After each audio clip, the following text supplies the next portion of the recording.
Okay, so today I'm going to take you on another garden tour of what I've got planted so far. As you can see behind me, the entire area is covered with the agrofabric now, and I am really happy to say that it is almost fully planted. I'm a little behind, but I'm going to get that done hopefully today.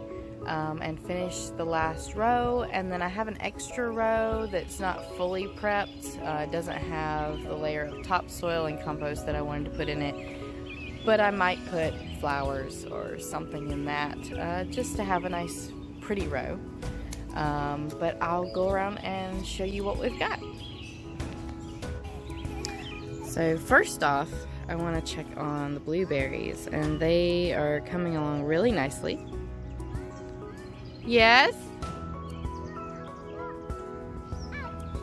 I see there are birds up there. Yeah. I've got 3 blueberry bushes. I don't know what kind these are. I bought them at Jockey Lot and they weren't labeled. So these are just, if anybody knows what variety these could be, let me know. But they have been producing really well for us for about 3 years now, and they just keep getting better every year. So I'm starting to propagate some of them with rooting hormone, so I'm hoping that I can get more going here, because I'd really love to increase our blueberry patch. Raven, come on, come here. Hi Raven, how are you? Say hi to the camera. This is our dog Raven. She's a mutt.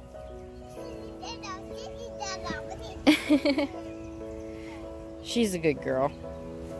Alright, so this is the row I planted recently. These are, let's see, let me get in here. These are little starts for sheep's nose pimento peppers. I wanted to try my hand at making pimento cheese, even though I don't really eat it. Other people in my family do. We have Zulu bell peppers. These bell peppers are black when they're grown, so, or like a dark purple, really. So these should be neat. These are the Murasaki peppers. The plants themselves are purple, mostly purple. There's a little green, but even the flowers are purple. And then the peppers get to be long like banana peppers, but they're sweet and also dark purple. And so this row we've got Midnight Snack cherry tomatoes, which I got from Baker Creek. Another one. Another one. This is a Sunrise Bumblebee cherry tomato, which I'm excited about. I only got 2 to survive. So I'm really hoping these do well. They look really good. They've bounced back from being transplanted really well. This guy is huge.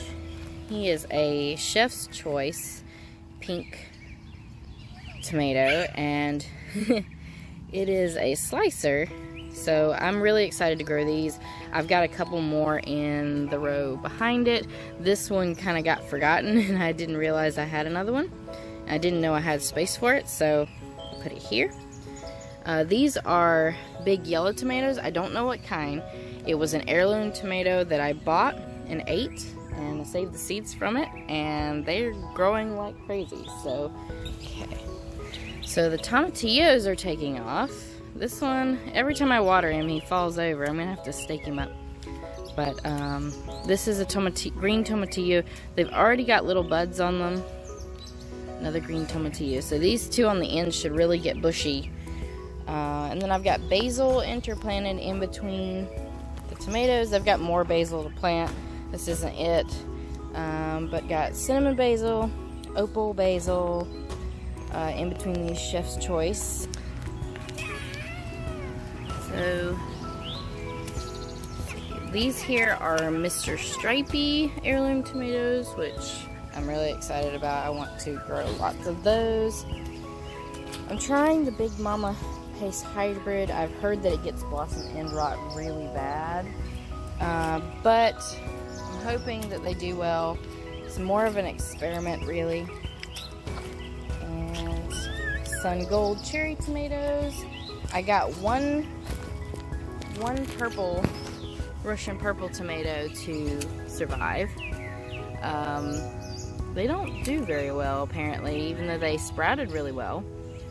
They just did not take off like the others. And this is another Big Mama's Pace tomato. They got really big, and that one's actually doing really good. And then I have 3 English custard squash. All the squash is taking off. It's great. They've got tons of buds. These 3 are gray zucchini. And these 3 are Cocozelle zucchini. I planted 2 sunflowers just as something to separate the zucchini from the okra. And so I've got 2 spineless Clemson okra. As you can see, they're not really taking off. I'm not impressed with the way that my seeds germinated. I had like a really low germination rate on these. I think I mentioned that before. But these are not taking off. I guess we'll see. I mean, maybe they taste better. I don't know if they're worth the work. I may not grow them next year. But as you can see, the red bowling okra on the rest of this row is really taking off and getting big. And they're the same age as the Clemson spineless, so I don't know. And I got a lot more of them to germinate. Nearly all of them germinated. I think I had only like 2 out of 15 seeds not germinate. So, yeah. Yeah, you are in a puddle. You are in a puddle. Alright. So down here we have Kajari melons. And then our ice cream melons and sugar baby watermelons. Planted these pumpkins on the edge for my son. Then burgundy green beans, which thankfully are proving to be a bush. They're just a lanky bush, so that's good. They are starting to bloom, so I'm excited. The blooms are pretty, and they are purple as well. More pumpkins on this end. As you can see from last time, the cucumbers are starting to take off. The West India Berg gherkins are looking nice. They have a very unique leaf, and they are pretty prickly. I mean, not painfully so, but they're more prickly than some others, at least on the leaves. Yeah, you are dirty. Alright. So West India Berg gherkins and the lemon cucumbers. These are the Armenian cucumbers. I just watered, so like they're laying over, but I'll prop them up. So they are already flowering, which it's all male flowers it seems, which is okay. But I'm just hoping they put a little more vine growth into it before they, you know, try to flower much more. And then on the end, I put a zinnia and some honey bear sunflowers. So, and of course we've got the honeyberry bushes, which didn't fruit this year. They tried, but not really. But I am trying to propagate them, and they are still fairly young. So hopefully next year we'll get some fruit out of it and get to try what honeyberries taste like. So, the strawberry tower is still producing. My little boy eats a bunch of them and likes to pick them. So, still producing. We don't get all of them, but are producing. Next year I hope to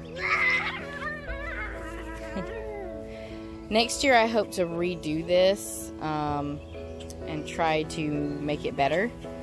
So we'll see how that goes. Here's the bean tent, starting to look good. The beans, or at least one of them, has reached the top. I'm hoping to interweave them to help them hold the tent together. So that should be good. Most of them are taking to the sticks. A couple of the beans just refuse to take to the sticks. Like, no matter what I do, they want to grow along the ground. And I don't know why. They're supposed to want to climb. But like this one, I've propped up like 3-4 times and wound around here. I'm probably just going to have to like tape him or tie him or something. He just keeps falling off and he does not want to stay on that stick. So, but I'm going to keep training them, and I can't wait till they start blooming and really covering this thing.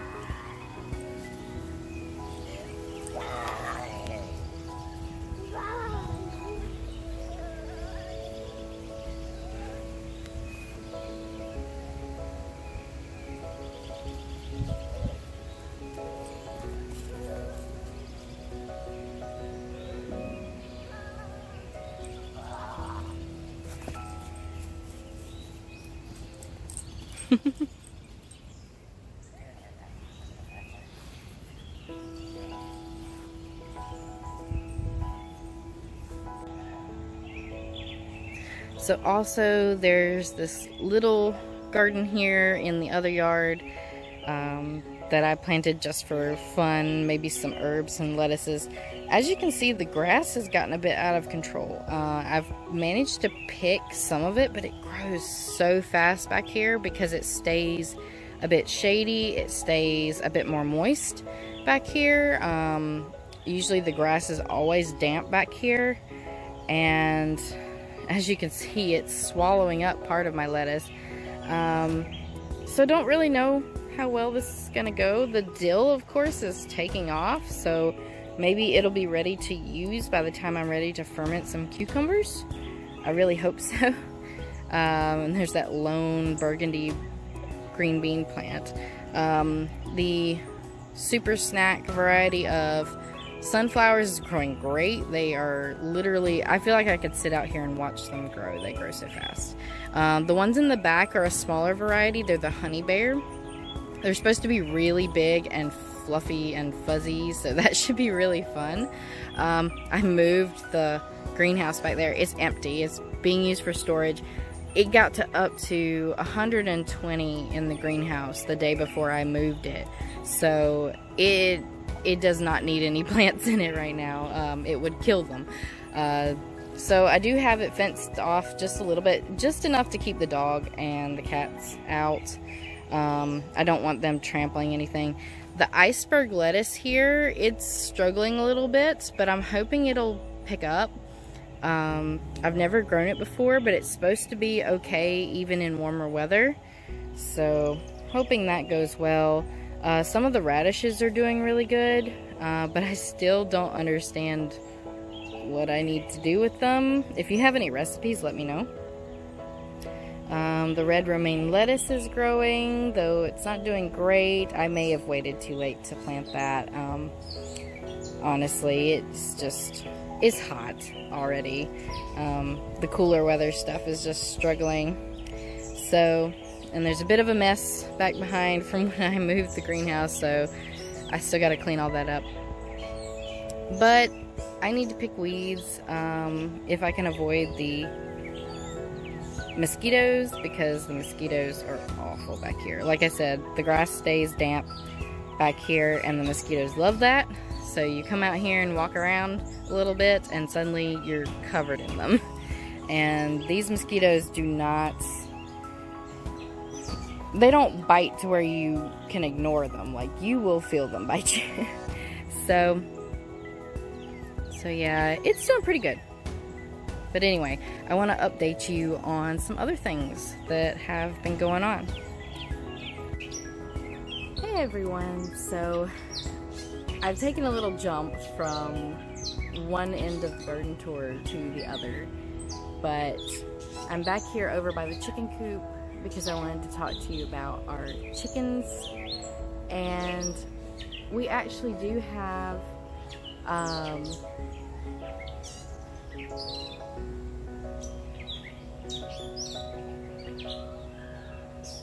okay, I think there's a dog whining or something, but anyway, we actually do have the chickens now.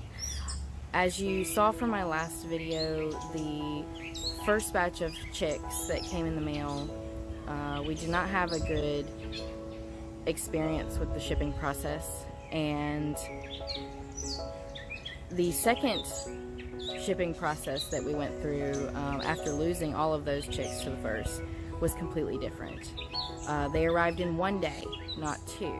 The USPS called us when they arrived at the local office instead of not calling us, which is what happened the first time. I think something happened and they ended up dying. I think someone at the USPS probably knew that and probably just, you know, didn't call because of that. They didn't want to be the bearer of bad news. I can't particularly blame them because I don't think the people at my local office were the reason that they died. It was somewhere in between here and the hatchery, so it wasn't their fault. So I can't blame them for not wanting to get, you know, the backlash from that, or, you know, be the messenger that got shot, quote unquote. So that experience wasn't so great, but the hatchery did replace the chicks, and the second shipment arrived. They all are doing fine. They are such a rambunctious batch of chicks. I can't remember my childhood experiences raising chicks being this interesting, but there are 6 chicks. Excuse me, I'm still a little under the weather. But there are 6 chicks and 2 Australorps, 2 Wyandottes, silver-laced Wyandottes, and 2 golden-laced Wyandottes.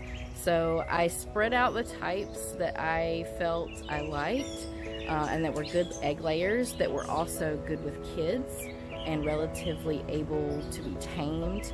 I want them to be, you know, chickens that my son, as he grows, is not going to be afraid of, that he'll be able to interact with some, maybe not a lot. I mean, not all chickens are real cuddly.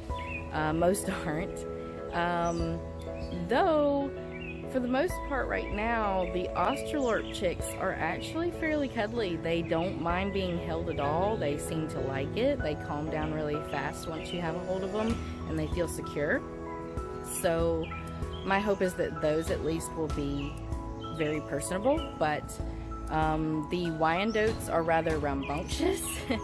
They are usually the troublemakers in the box, and I've got some video I'm going to show you about them as I talk here. So the Wyandottes are actually doing really well, and for the most part they are definitely going to be the rulers of the coop. From what I read, Wyandottes tend to be the dominant personality in a coop. If you know, have them with others that are not more dominant, but the Australorps are definitely very laid back.